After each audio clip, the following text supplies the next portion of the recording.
नमस्कार, आप देख रहे हैं के न्यूज का खास कार्यक्रम देवभूमि का दंगल और मैं हूं आपके साथ गरिमा वाजपेयी। आज देवभूमि के दंगल में हम बात करेंगे 2 साल कितने बेमिसाल।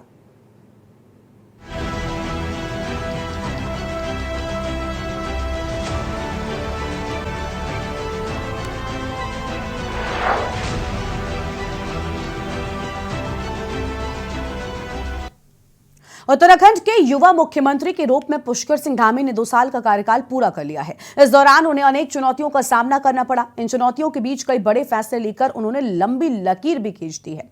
इसके साथ ही धामी सरकार ने 2 साल में कई ऐसे फैसले लिए जिनका देश के दूसरे राज्य अनुसरण कर रहे हैं। उत्तराखंड में यूसीसी लागू किए जाने की भी तैयारी है। इसी बीच देश भर में लागू करने की पहल केंद्र के स्तर पर शुरू होने जा रही है। आपको बता दें कि पुष्कर सिंह धामी ने 4 जुलाई 2021 को मुख्यमंत्री के रूप में उत्तराखंड की कमान संभाली थी। भाजपा हाईकमान ने युवा चेहरे के रूप में धामी पर दांव लगाया था। इस दौरान अपने कार्यों की बदौलत धामी न सिर्फ हाईकमान की उम्मीदों पर खरे उतरे, बल्कि आज प्रदेश की राजनीति में उन्होंने अपनी एक अलग पहचान भी स्थापित कर ली है। फिर 2022 में विधानसभा चुनाव में भाजपा ने धामी के नेतृत्व में प्रचंड बहुमत हासिल किया। यह भी एक मिथक टूटने जैसा ही था। इस कामयाबी का सेहरा भी धामी के ही सिर पर बंधा। कम समय में उत्तराखंड की पूर्व सरकारों के मुकाबले कई अहम फैसले लेकर उन्होंने लंबी लकीर खींच दी है। हालांकि विपक्षी दल सीएम धामी के कार्यकाल को निराशाजनक बता रहे हैं, जबकि सत्ता पक्ष इसे ऐतिहासिक बताते हुए इसका जश्न मना रहे हैं। और आज इसी मुद्दे पर होगी विस्तार से बातचीत, लेकिन उससे पहले एक नजर हमारे इस खास रिपोर्ट पर।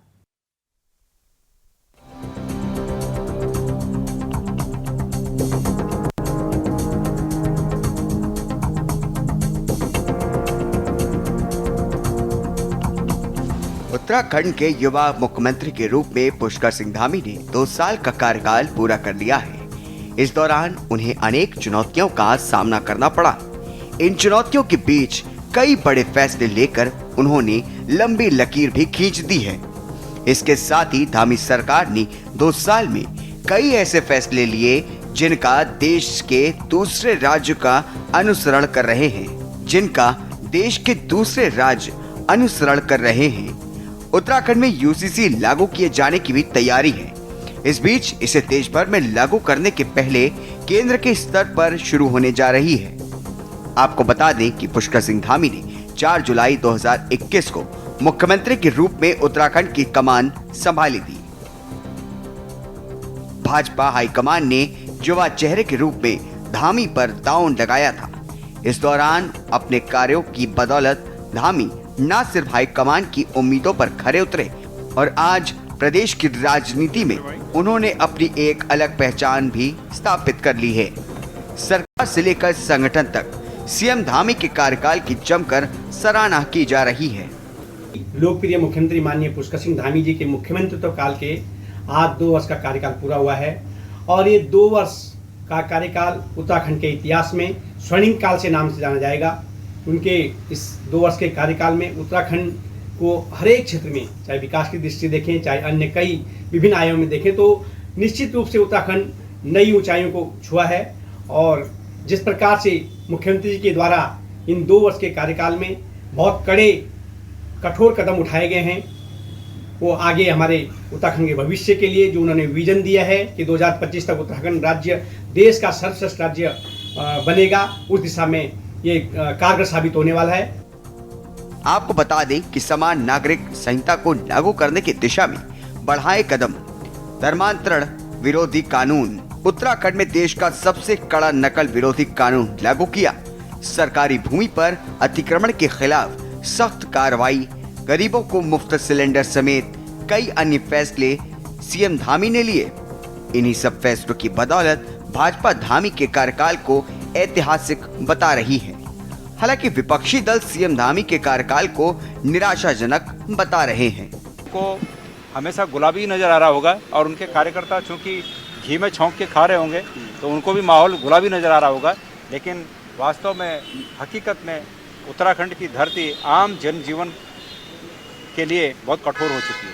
वैसे यूसीसी को जो सरकार धामी जी के मुख्यमंत्री के कार्यकाल के 2 साल जो पूर्ण हुए हैं, जिस पर भारतीय जनता पार्टी बहुत खुश हो रही है और ये भी कह रही है कि सभी प्रदेशों में सबसे लोकप्रिय मुख्यमंत्री धामी जी हैं।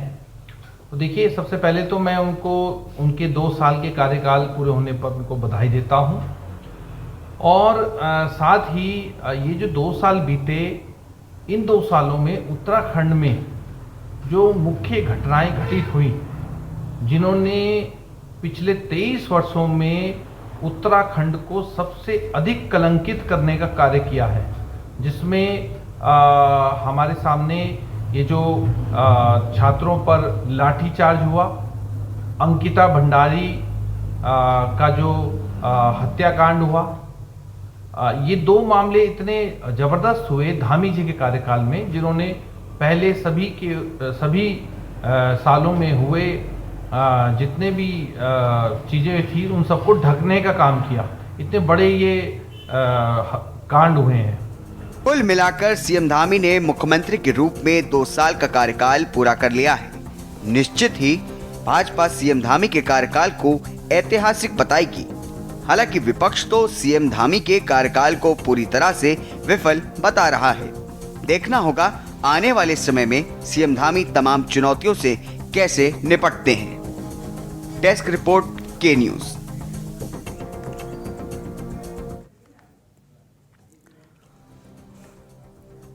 तो देखिए, आज इसी मुद्दे पर हम विस्तार से बातचीत करेंगे कि आखिर सीएम धामी का यह कार्यकाल कितना सही रहा है, क्योंकि एक तरफ भारतीय जनता पार्टी इसे ऐतिहासिक बताती है, तो वहीं दूसरी ओर जो विपक्षी हैं वो लगातार उनके इस कार्यकाल को निराशाजनक बताते हैं। और आज इसी मुद्दे पर होगी विस्तार से बातचीत। कई खास मेहमानों का पैनल हमारे साथ में जुड़ेगा। आज हमारे साथ में सत्यवीर चौहान जी हैं, भारतीय जनता पार्टी के प्रवक्ता हैं, और साथ ही आपको बता दें कि और भी कई खास मेहमानों का पैनल हमारे साथ में जुड़ने वाला है। सबसे परिचय कराते हैं, शीशपाल सिंह साहब हैं, प्रदेश प्रवक्ता कांग्रेस पार्टी की ओर से। संगीता शर्मा जी हैं, आम आदमी पार्टी के प्रवक्ता हैं। शांति प्रसाद भट्ट जी हैं, वरिष्ठ यूकेडी के नेता हैं।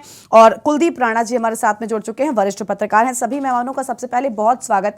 और सत्यवीर चौहान जी के साथ ही शुरुआत कर लेते हैं इस चर्चा की। सत्यवीर जी, मैं सत्ता पक्ष से सबसे ज्यादा सवाल भी करती हूं और उम्मीद रखती हूं कि सबसे ज्यादा जवाब देने के हकदार वही हैं, क्योंकि फिलहाल सत्ता में वो है। एक तरफ धामी के कार्यकाल को लेकर आप लोग कह रहे हैं, या बीजेपी कह रही है, हम कह सकते हैं कि भाई बिल्कुल ठीक रहा, रिकॉर्ड टूट गए, युवा मुख्यमंत्री थे, कई ऐसे काम हुए जो अब तक पहले नहीं हुए थे।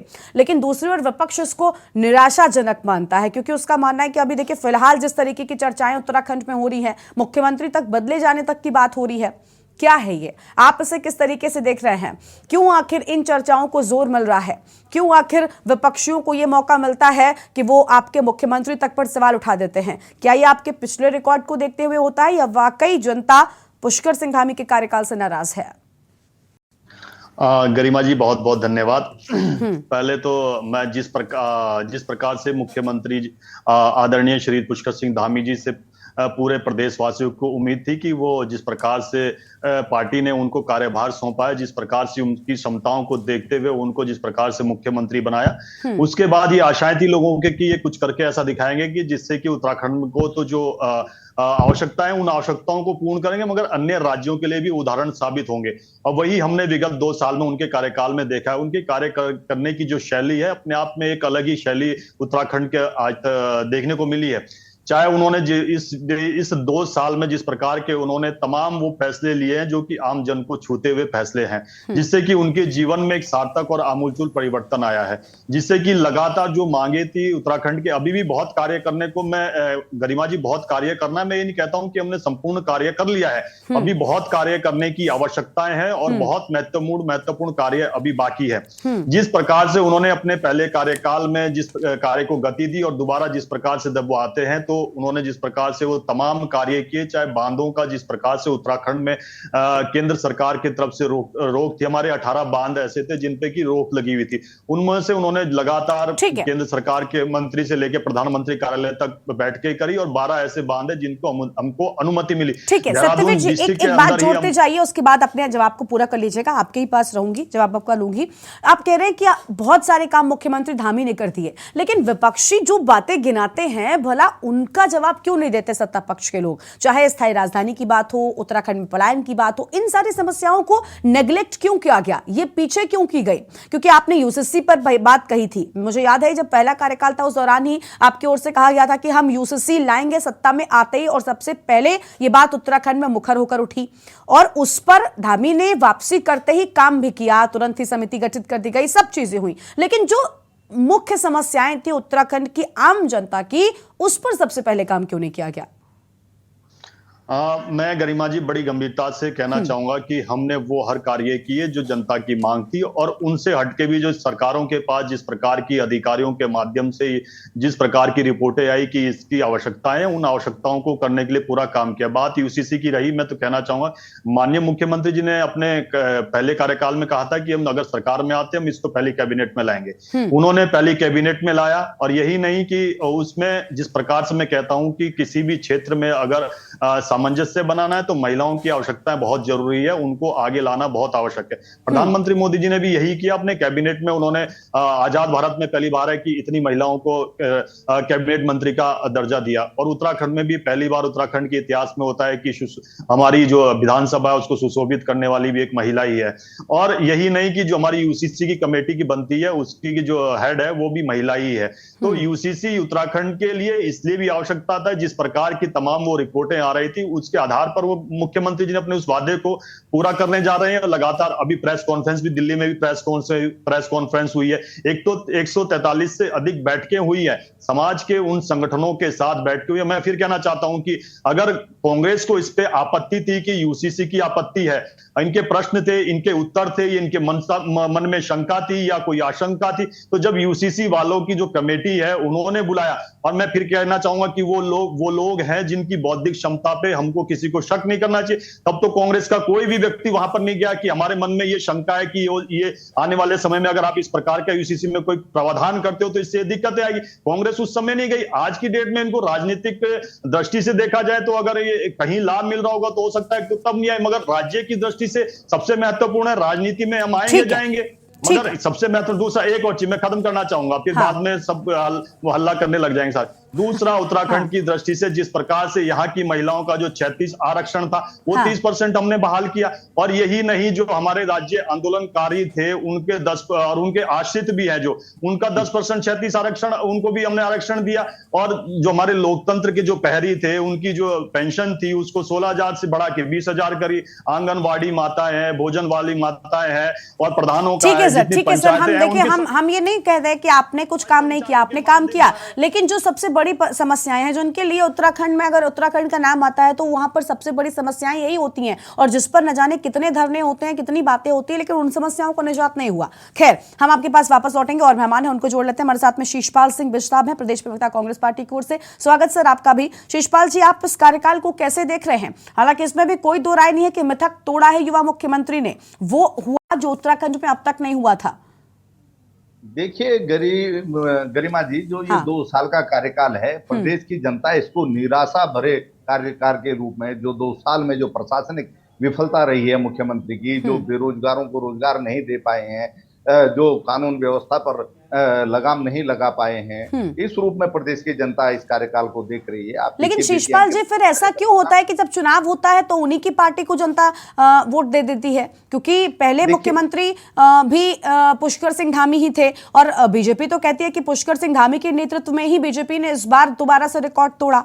तो ये भी मतलब सोचने का विषय है ना, इस पर भी विचार किया जाना चाहिए विपक्षियों की ओर से। गरिमा जी, आप मुझे पूरा बोलना देंगे? मैं बिल्कुल आपको बोलने दूंगी, आपने बोला इसलिए मैंने अपना सवाल जोड़ा।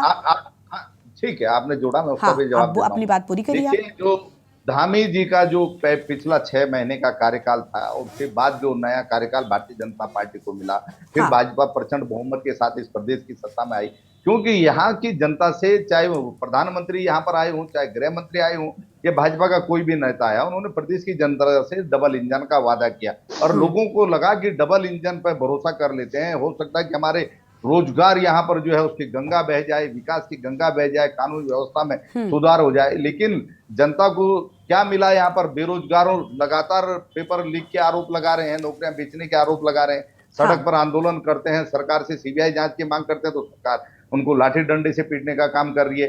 बेटी अंकिता भंडारी प्रकरण में जो बेटी मरने से पहले व्हाट्सएप चैट में लिख के गई होगी, कोई यहाँ पर वीआईपी आने वाला है, मेरे से स्पेशल सर्विस की डिमांड की जा रही है, आज तक उस वीआईपी का नाम प्रदेश की जनता को पता नहीं लगा। और आप देखिए कि प्रदेश के अंदर जो उद्योग धंधे लगे थे, सिडकुल चाहे हरिद्वार हो, देहरादून हो या उधम सिंह नगर में, वो लगातार उद्योग धंधे यहाँ पर बंद हो रहे हैं। और डबल इंजन के जिस झांसे में प्रदेश की जनता आई थी, वो डबल इंजन आज तक उत्तराखंड की धरती पर गरिमा जी उतरा ही नहीं, क्योंकि लगातार राज्य के बजट में, हर विभाग के बजट में कटौती हो रही है। प्रदेश का एकमात्र स्मार्ट सिटी अगर मैं उदाहरण के तौर पर आपको कहूं, उसी के बजट में 500 करोड़ रुपए की कटौती कर दी गई है। प्रदेश की जनता स्मार्ट सिटी के नाम पर जो अव्यवस्थाएं झेल रही है, जो शहर की दुर्दशा हो रखी है। ठीक है, ऐसी उपलब्धि, पहाड़ में आए दिन बाघ से हमारे बच्चे, हमारी महिलाएं जो है बाघ का शिकार हो रही हैं। वन विभाग मौन है, सरकार मौन है, कोई लोगों को उससे उबरने के लिए रास्ता नहीं दिखाई दे रहा है। और आप देखिए कि चार धाम यात्रा में जो अव्यवस्थाएं हैं, वो चार धाम के जो यात्री जा रहे हैं, जो श्रद्धालु जा रहे हैं, वही वीडियो बना के डाल रहे हैं। वो लगातार लोगों की वहां पर मौतें हो रही हैं, जो अव्यवस्थाएं बनी हैं, चाहे वहां पर सोना आप देख रहे 200 किलो सोना वो पीतल बन गया। वो पूरा प्रदेश देख रहा है कि क्या यहाँ पर 2 साल के कार्यकाल में हो रहा है। तो इस कार्यकाल को किस तरीके से हम उत्साहजनक माने। ना हमारी बेटियों को यहाँ पर सुरक्षा मिल पा रही है, ना यहाँ पर बेटियां पढ़ पा रही है, ना बढ़ पा रही है, क्योंकि नंदा गोरा योजना का जो बजट था, जिसमें हमारी बेटियों को 50,000 रुपए की सहायता मिलती थी, वो इस बार के बजट में इन्होंने आधा कर दिया है। तो किस रूप से उल्लेखनीय माने। अगर बेरोजगारों को आपने रोजगार दिया, जो स्किल डेवलपमेंट की बात आप कर रहे थे, वो स्किल कहीं दिखाई नहीं दे रही है। बेरोजगार लगातार आंदोलन कर रहे हैं, आप ना तो लेकिन सर लेकिन शिषपाल जी, ऐसा तो नहीं है ना कि ये बेरोजगार अचानक से आ गए। इसके पहले कांग्रेस पार्टी की भी सत्ता थी, तब प्रदेश में आखिर इन समस्याओं को निजात क्यों नहीं मिला? आज कांग्रेस पार्टी इस बात पर लगातार कहती है, वो सत्ता पक्ष पर आरोप लगाती है कि अब तक स्थायी राजधानी उत्तराखंड को नहीं मिल पाई है। लेकिन ऐसा नहीं है कि उत्तराखंड की जनता ने आपको मौका नहीं दिया था। ये बात अगर अन्य पार्टियां कहें, आम आदमी पार्टी की ओर से कही जाए तो ठीक है ना, कि अब तक वो सत्ता में नहीं आए। लेकिन कांग्रेस पार्टी वो आरोप लगाती है जो अपनी सत्ता में रहने के दौरान उसने पूरे नहीं किए। गरिमा जी, हरीश रावत जी की सरकार में प्रदेश में 32,000 बेरोजगारों को रोजगार मिला। उसके आंकड़े अगर आप कहेंगे मैं आपको भेज देता हूं। चलिए, आंकड़े तो बीजेपी भी खूब पेश करती है, लेकिन असल में सच्चाई क्या होती है? 6 साल में भाजपा की सरकार में कितने लोगों को रोजगार मिला, उसके आंकड़े इनसे मांग लीजिए, हमारे आंकड़े हमारे से मांग लीजिए, हम आपको दे देंगे। और आप राजधानी की बात कर रहे हैं, राजधानी गैरसैंण में चाहे वो 1 ईंट लिखी, चाहे वो दिव्य भव्य बिल्डिंग बनी, वो कांग्रेस की सरकार में बनी। कांग्रेस ने वहां पर टेंट में, हाँ सर, वो भवन बनकर तैयार है, लेकिन अब तक उस भवन को क्या हो गया, वो भी जर्जर हो रहा है। टेंट में भी वहां पर जो है विधानसभा सत्र भी आहूत किया। ये तो बिल्डिंग बनने के बाद भी, उसको अस्थायी राजधानी की घोषणा करने के बाद भी कि अस्थायी राजधानी वहां पर चलेगी, उसको नहीं चला पा रहे हैं। तो आप समझ सकते हैं कितने बेईमान लोग हैं। आप पलायन की बात कर रहे हैं, पलायन में 270 लोग। लेकिन सर, सवाल यही है ना कि ये समस्याएं तुरंत ही थोड़ी उत्पन्न हो गई हैं उत्तराखंड में। ये समस्याएं तब भी थी और अब भी बरकरार हैं। अगर 5 सालों के आपके कार्यकाल में आपने मेहनत की होती, आपने जनता तक इन सारी चीजों को किया होता, तो यहाँ तक पहुंचती ही नहीं समस्याएं। जिस तरीके से ये पुराने कार्यकालों को लेकर कहते हैं ना कि देश में 70 साल में कुछ नहीं हुआ, तो ऐसे ही आप भी कह रहे हैं ना कि कुछ नहीं हुआ। तो बात तो वही होगी ना कि एक दूसरे पर आरोप लगाइए, जबकि आप दोनों ही उत्तराखंड में सत्ता में रहे हैं।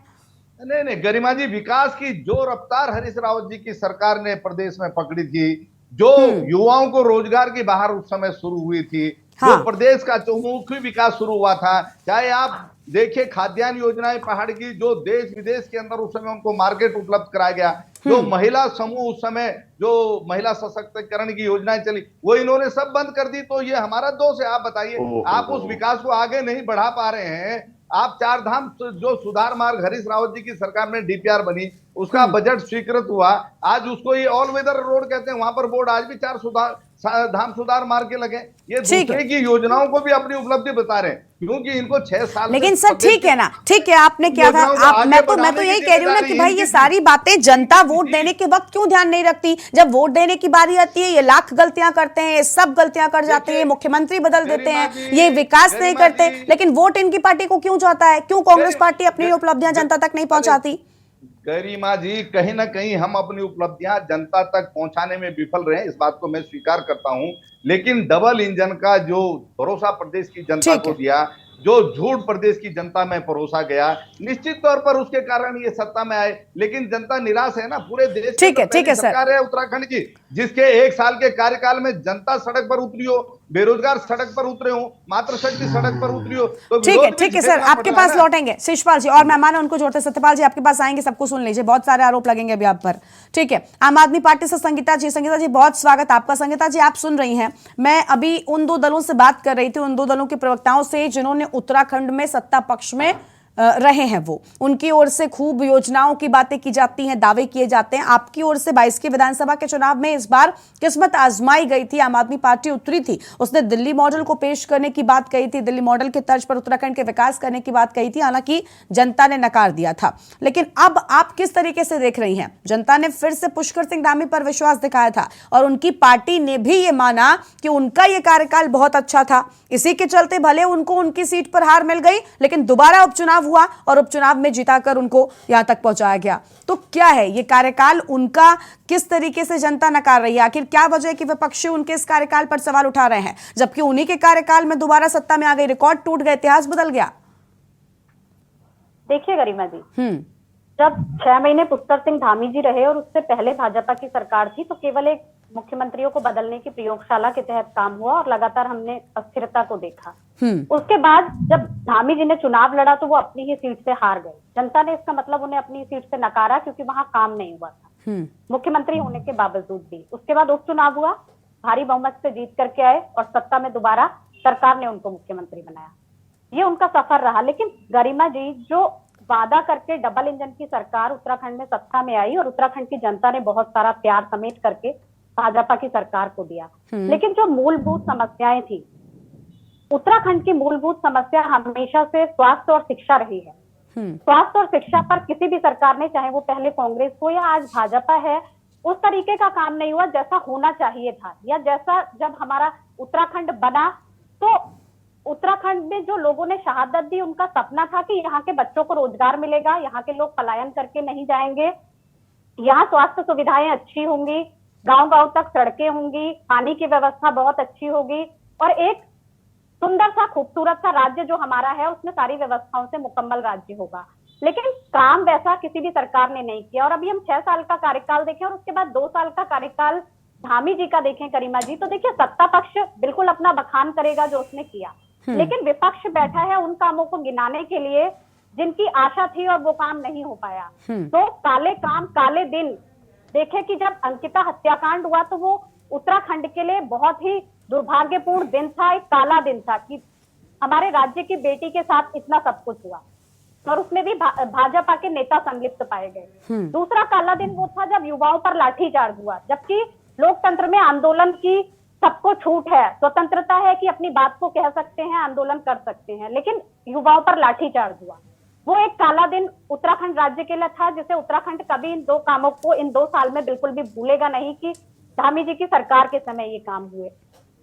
मैं स्वास्थ्य पर बात करूं गरिमा जी, तो चाहे पिथौरागढ़ जिला हो, चंपावत जिला हो, अल्मोड़ा जिला हो, आप न्यूज़पेपर उठाकर देखिए, कोई दिन आपको ऐसा ब्लैंक नहीं मिलेगा जब उसमें खबरें ना छपती हुई दिखे। और हम महिलाओं की बात करते हैं, महिलाओं ने ये राज्य बनाया। आप चौखुटिया द्वारा हाट हैं, 30,000 से ज्यादा वहां गरिमा जी महिलाओं की आबादी है मैं बात करूं, और वहां पे 2003 में अल्ट्रासाउंड की मशीन आई थी और उसके बाद आज तक कितना समय हो गया।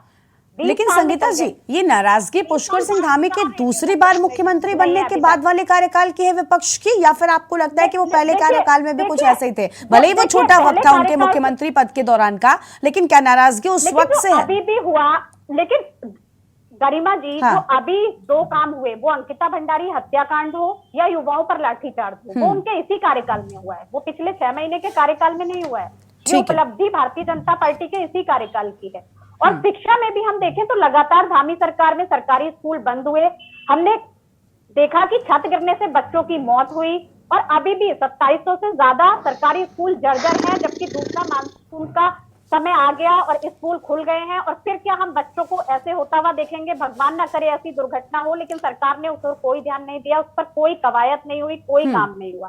तो और पलायन जो एक उत्तराखंड के लिए बहुत बड़ी चुनौती है कि पलायन ठीक है। को किस तरह रोकें, पहाड़ के जो गांव है वो भूतिया होते जा रहे हैं, खाली होते जा रहे हैं, उस पर किस तरह से काम किया जाए। उसके लिए सरकार कोई ब्लूप्रिंट, कोई योजना ऐसी तैयार नहीं कर पाई कि पलायन पर रोक लगा ठीक है, पाए। ठीक है संगीता जी, ये कुछ आपको यहाँ पर मुद्दे रोक ऐसे रहे हैं हैं। जिस पर संगीता जी, आप सरकार आगे हम ने काम विस्तार से नहीं चर्चा किया। करेंगे। संगीता जी आपके पास वापस लौटेंगे। देखिए, देवभूमि के दंगल में आज हम बात कर रहे हैं कि आखिर युवा मुख्यमंत्री पुष्कर सिंह धामी के कार्यकाल, जिसको बीजेपी तो खूब सराह रही है, विपक्ष उस पर सवाल क्यों उठा रहे हैं। ब्रेक के लिए यहाँ पर रुकते हैं, छोटे से ब्रेक के बाद चल लौटेंगे।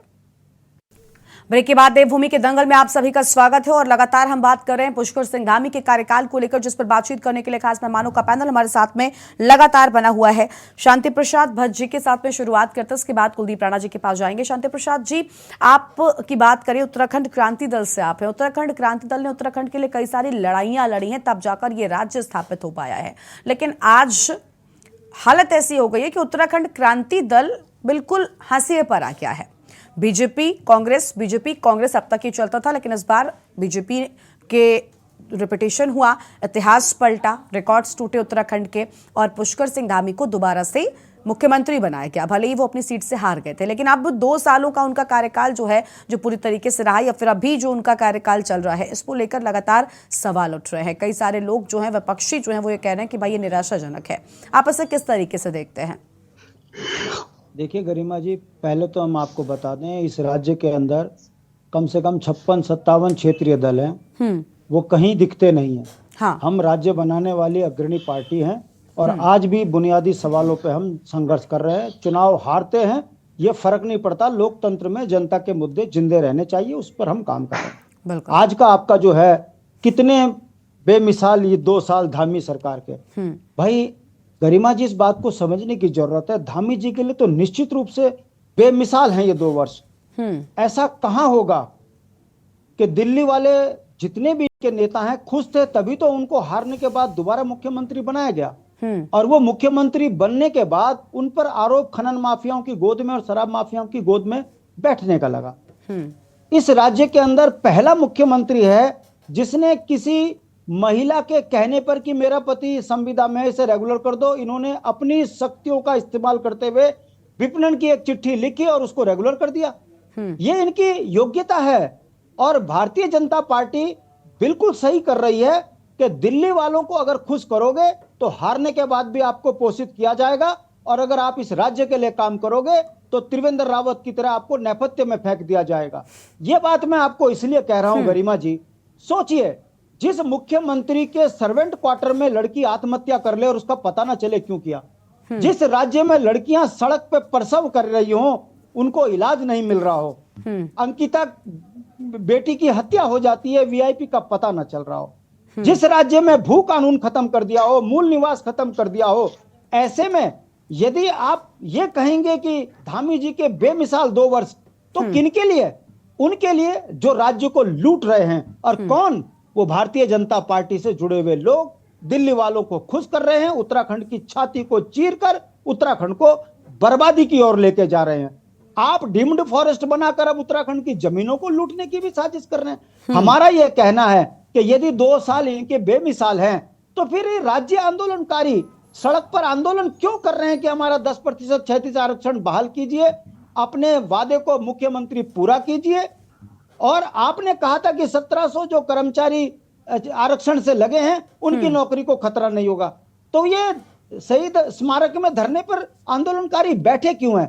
यदि आप इसकी मूल तय पे जाएंगे गरिमा जी, तो समझने वाली बात यह है कि भारतीय जनता पार्टी पूंजीपतियों की पार्टी है। जनता के बीच में झूठ बोलना, बार बार बोलना, और उसके बाद उसको स्थापित करने के लिए मीडिया को मैनेज कर अपने झूठ को स्थापित करने का यह काम है। मैं पूछना चाहता हूं, देखिए, नौकरियां बेच दी, बेरोजगारों पे लाठियां चल गई, 307 के मुकदमे हो गए।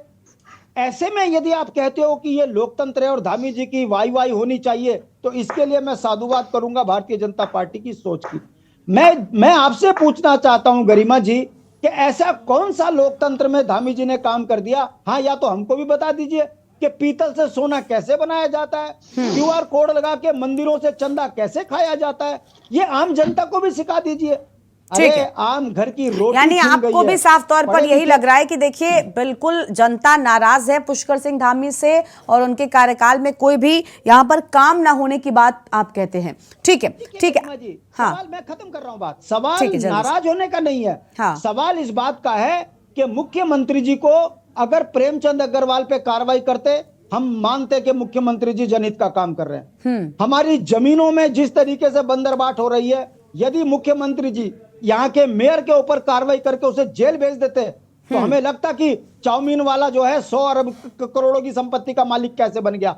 अगर मुख्यमंत्री धामी जी हाकिम के परिवार के साथ साथ हाकिम के हाकिम को भी जेल भेज देते तो हमको लगता कि मुख्यमंत्री जी बहुत अच्छा काम कर रहे हैं।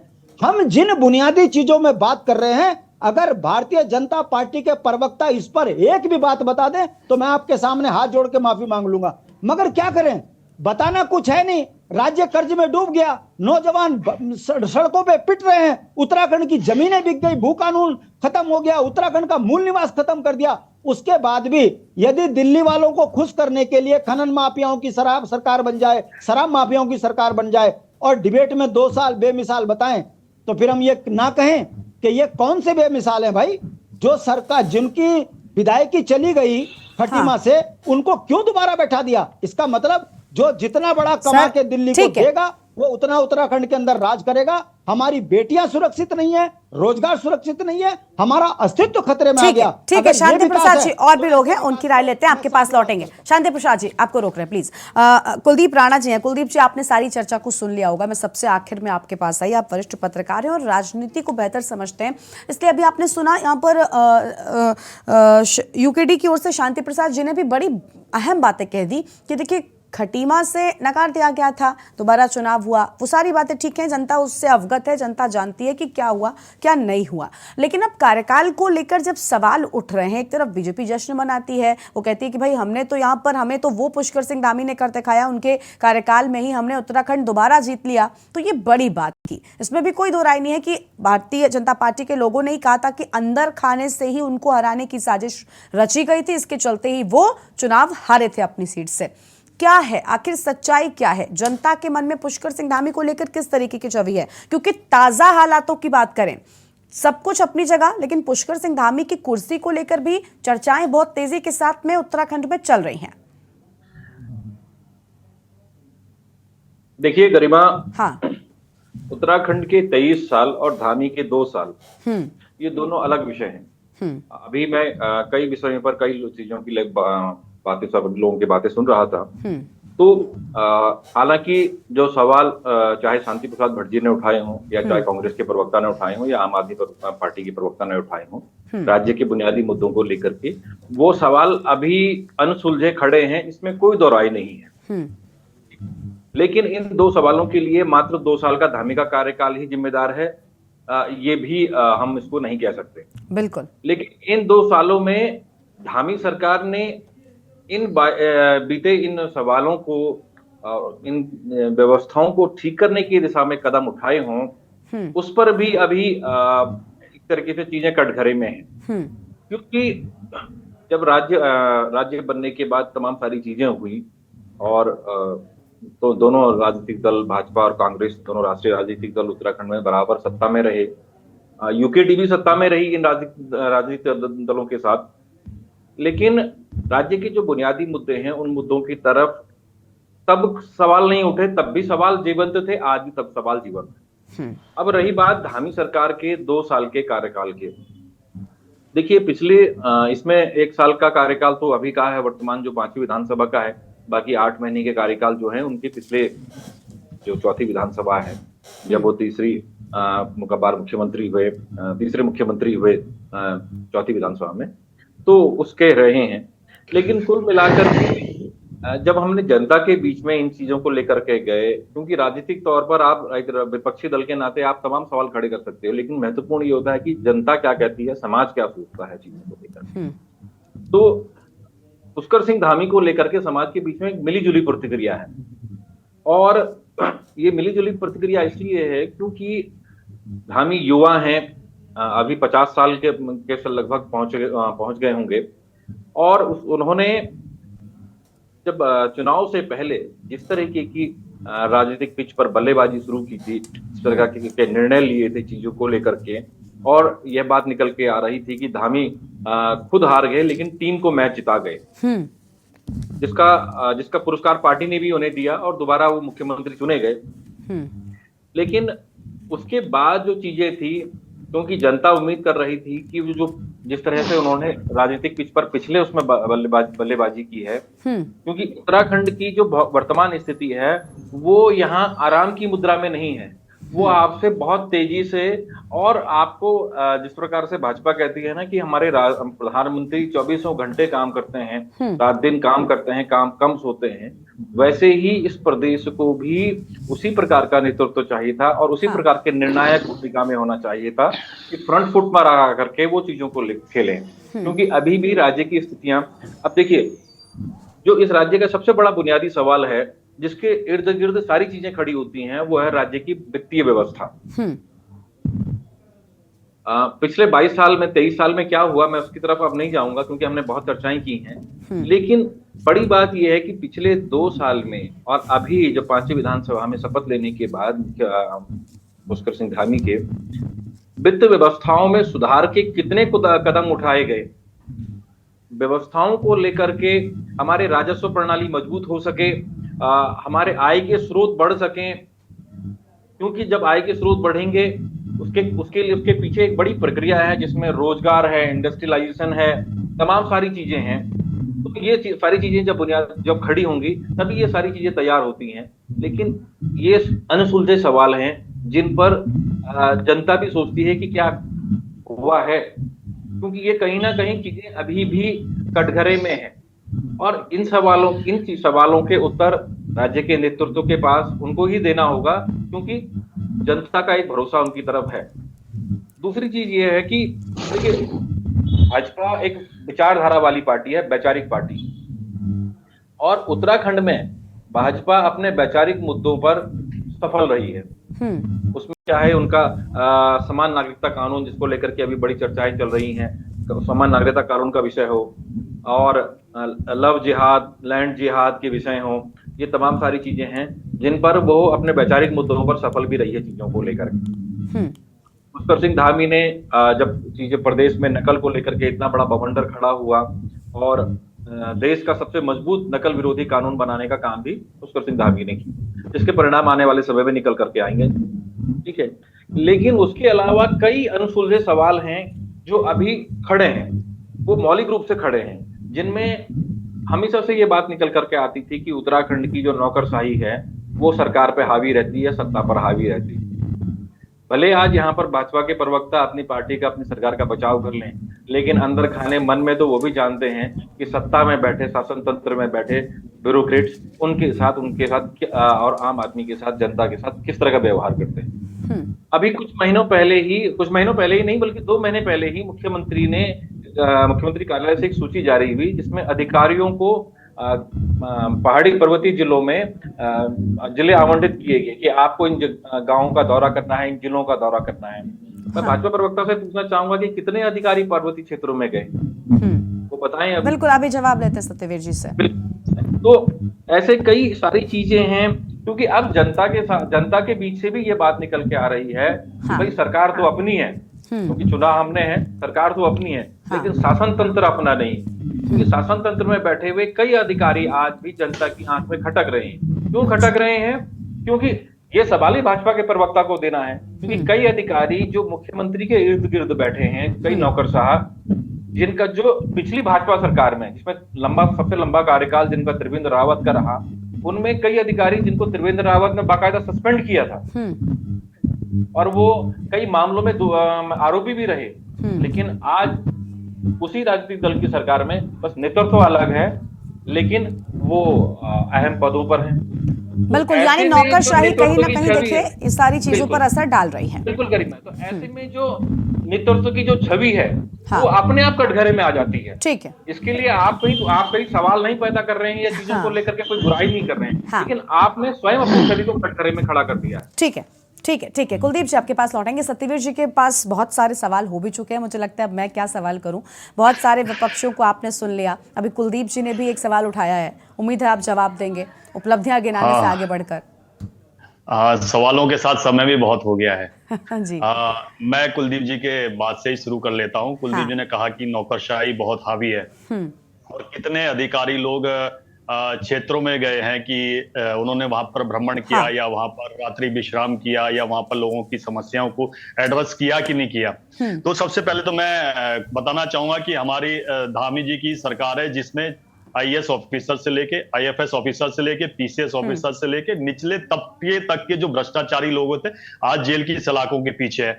आप एक उदाहरण मुझे बता दीजिए कांग्रेस के समय के कालखंड का एक क्लर्क भी जेल के अंदर कोई भ्रष्टाचारी गया हो। कुलदीप जी के साथ मैं कंफर्म करना चाहूंगी। सत्यवीर जी रोक रही हूँ, वक्त पूरा दूंगी।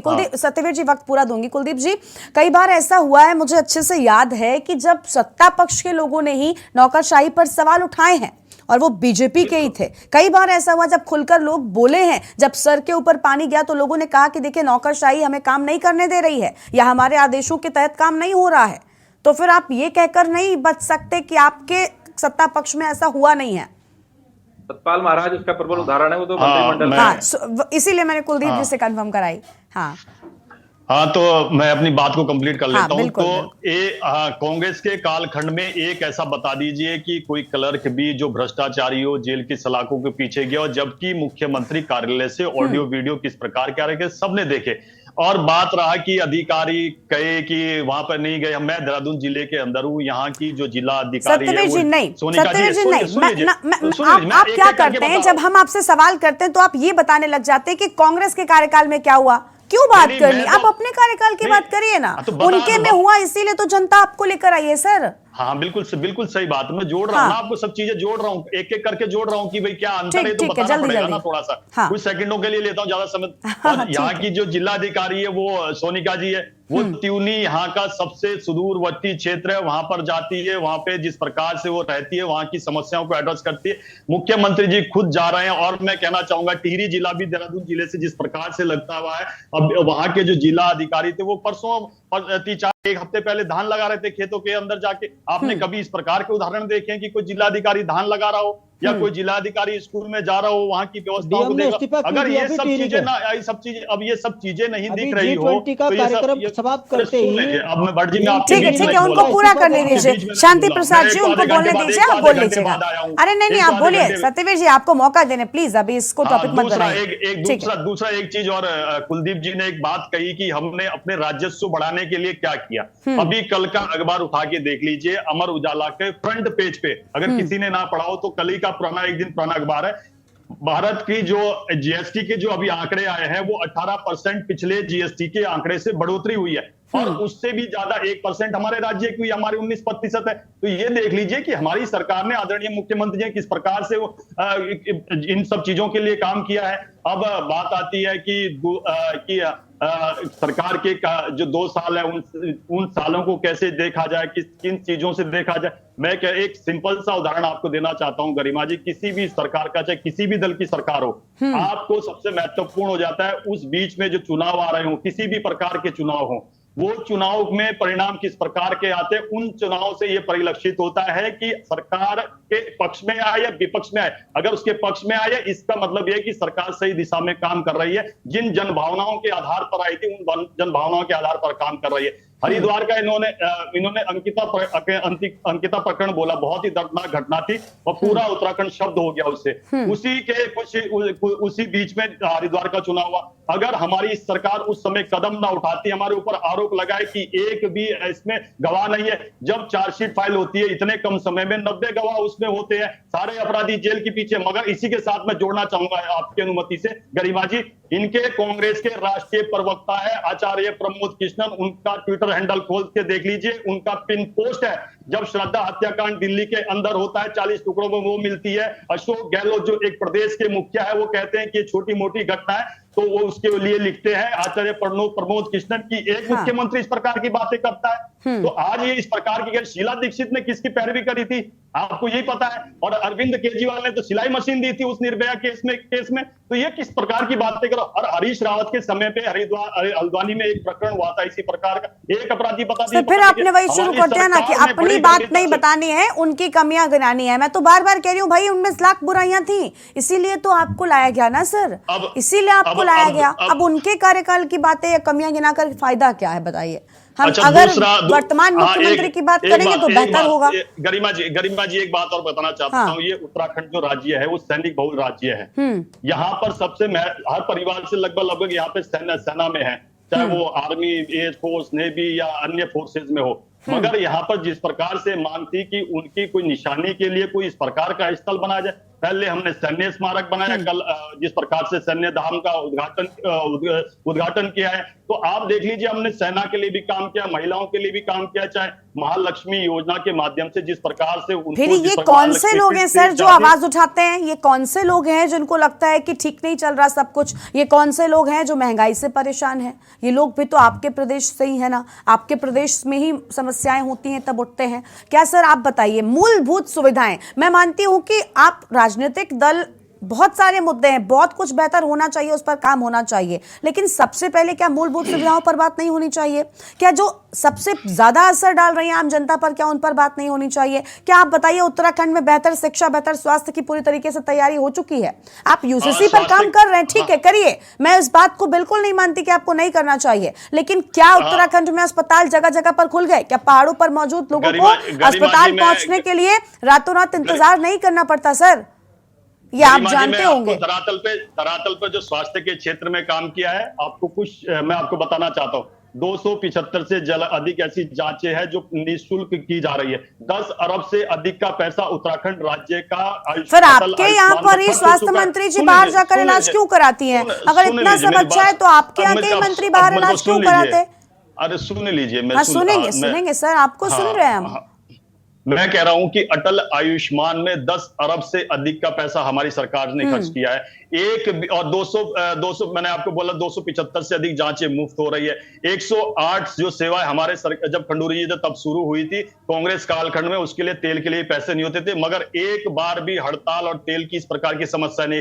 एक बात के साथ मैं अपनी बात को खत्म करना चाहता हूँ। 4 धाम की यात्रा की बात करी कांग्रेस के प्रवक्ता ने, तो मैं कहना चाहूंगा कि 4 धाम के लिए तो हमने जितना करना चाहिए था, प्रधानमंत्री मोदी जी कई बार केदारनाथ सर, लेकिन सर ठीक है सर, आप चाहे जितना गुणगान करिए, आप चाहे जितना गुणगान करिए, 4 धाम यात्रा के सच रह रहकर तस्वीरों के माध्यम से सामने आते रहते हैं। 4 धाम यात्रा में रूट पर कितनी असुविधाएं हैं, इस बात को लेकर मुझे लगता है आप जाइए कभी आम व्यक्तियों की तरह। मैं सुन रही थी आपको, लेकिन आप बोलेंगे ना, आप जाइए कभी आम व्यक्ति की तरह, तब आपको पता चलेगा ये जो लोग 4 धाम से होकर आते हैं वो सुविधाओं का बखान खूब तरीके से करते हैं।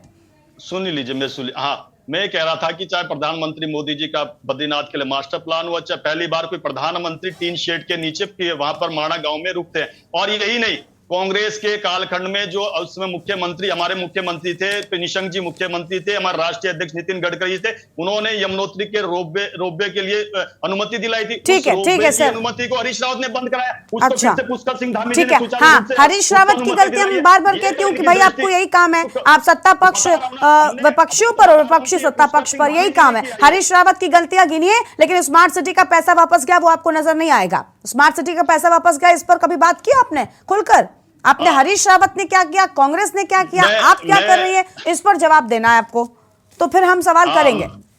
मैं आपको बड़े धैर्य से कहना चाहता हूँ, आप जब देहरादून के अंदर की बात कर रहे हैं तो यहाँ बल्लूपुर है, देहरादून के अंदर ही है बल्लूपुर से लेके आप देख लीजिए पोंटा साइकिल किस प्रकार से पैसा वापस क्यों गया सर? पैसा वापस क्यों गया? 550 करोड़ उत्तराखंड के लिए बेहतर होता, उत्तराखंड स्मार्ट सिटी बनता, देहरादून क्यों गया वापस? कौन जिम्मेदार है? आप खर्च नहीं कर पाए, केंद्र ने पैसा दिया और वापस ले लिया।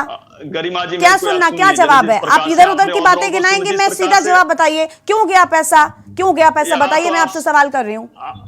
मैं गरिमा जी आपको कहना चाहता हूं, जितना पैसा हमारी केंद्र की सरकार ने हमें दिया, हाँ। उस केंद्र के पैसे को जिस प्रकार से लगाना चाहिए था, एक पैसा भी भ्रष्टाचार में कहीं पर नहीं लगाया हमने। तो सर आपको लगता है कि आपका स्मार्ट सिटी बन गया? आपको लगता है कि आपका स्मार्ट सिटी बन गया? 550 करोड़ वापस गए थे सर, 550 करोड़ बहुत बड़ी धनराशि है, जिससे आप कितना विकास कर सकते थे, सड़कों के गड्ढे नहीं भरे। आप जवाब नहीं देंगे तो मैं आपको टोकूंगी ना, आप सवाल का जवाब नहीं दे रहे हैं, आप कह रहे हैं कि हमने सब कर दिया। सर माफी, मैं पूछ तो रही हूँ ना, मैं पूछ रही हूँ, बताइए पैसा क्यों गया, बताइए पैसा क्यों गया, जल्दी से, और मेहमान है उनको जोड़ना है। ठीक है, जल्दी से बताइए। हाँ हाँ, मैं कहना चाहता हूँ स्मार्ट सिटी में जिस प्रकार से काम हो रहा है और बहुत बेहतरी से काम हो रहा है और अच्छे भाई, तरीके से चाउमीन काम से हो रहा है अरबों रुपए और कैसे कमाए जाते हैं, ये भी बताओ। आने वाले समय में हमें आवश्यकता पैसों की होगी। हमारी सरकार केंद्र में वो सरकार है, वाह। उसको लगता है कि सरकार काम कर रही है राज्य में, तो उसको धन की आवश्यकता है, वो धन कभी ठीक रोकने है, की- उनको उसमें लगा कभी था ना। धन नहीं रोका ठीक है, ठीक है है। सर, तमाम ठीक है हाईवे सर, बने आपको लगता है कि और आपके इस जवाब से जनता सहमत हो जाएगी या ये तर्क वाला जवाब था? तो माफी। बताइए जरा गरिमा जी ये बताइए, जो ऋषिकेश कर्णप्रयाग रेलवे लाइन बिना पैसों के बन रहा है, बल्लूपुर जो तो पैसा पहले आया था, अगर पहले बजट पास हुआ था। नहीं सर, सर ठीक है, तो और मेहमान है उनको भी जोड़ेंगे। सत्यवीर जी प्लीज। से बात कर रहे हो सर कैसी बात, क्या आपके पास जवाब नहीं है कि 500 करोड़ क्यों चले गए? आपके पास जवाब नहीं है और आप कह रहे हैं कि जब सरकार को लगेगा वो फिर दे देगी। सरकार ने पहले दिया था तो एक बजट बनता है, उसके बाद ही पैसा पास किया जाता है। ये सरकार यूं ही किसी को दे देती है? तो कम से कम इस तरीके की तर्कहीन बातें मत करिए। ठीक है सत्यवीर जी और मेहमान है प्लीज, बहुत कम समय है हमारे पास, और भी लोगों को जोड़ना है। कांग्रेस से प्रवक्ता है शीशपाल जी, जल्दी से बताइए। देखिए वो कह रहे हैं कि भाई सरकार तो बैठी है, दोबारा लगेगी जरूरत हम सरकार से दोबारा ले लेंगे, वैसे भी डबल इंजन की सरकार है, केंद्र में भी हमारी है। आपको लग रहा है सब कुछ ठीक ठीक चल रहा है? गरिमा जी, ये तो देहरादून के लोगों से पूछ लीजिए जो स्मार्ट सिटी के काम से अगर खुश हो। अगर यहाँ शहर में आप पैदल भी निकल के दिखा दें, गाड़ी से निकलना तो दूर की बात।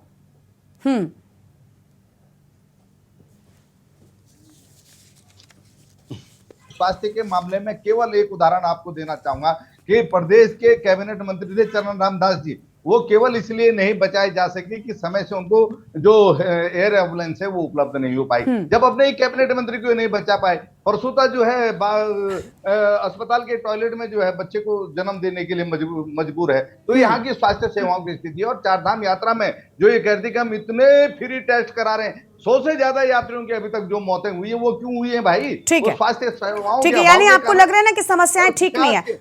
ठीक है, ठीक है शीशपाल जी। जी हाँ शीशपाल जी, माफी के साथ रोक रहे, बहुत कम समय, एक प्रतिक्रिया सबकी रहती है। कुलदीप राणा जी के पास जाएंगे। कुलदीप जी, मैंने आपसे पहले भी पूछा था, आपने बड़ी सारी बातें बताई कि क्या वजह है कि आखिर कमियां कहां पर आती हैं, क्या वजह है कि इस कार्यकाल पर धामी सरकार के सवाल उठ रहे हैं। लेकिन वर्तमान की स्थिति पर भी मैं आपसे चाहती हूं कि आप कुछ बताएं, क्योंकि धामी जी लगातार दिल्ली दरबार में जाते रहते हैं। वो कहते हैं कि शिष्टाचार मुलाकात है, आज भी मुलाकात हुई उनकी, कल भी मुलाकात हुई, 4 दिनों से दिल्ली में ही है। क्या यही वजह है कि उनका दिल्ली जाना प्रदेश की जनता को खटकता है? क्या यही वजह है कि लोगों को लगता है कि दिल्ली दरबार के लिए काम कर रहे हैं, सारे जो फैसले हो रहे हैं वो दिल्ली से हो रहे हैं, ना कि धामी जी ले रहे हैं?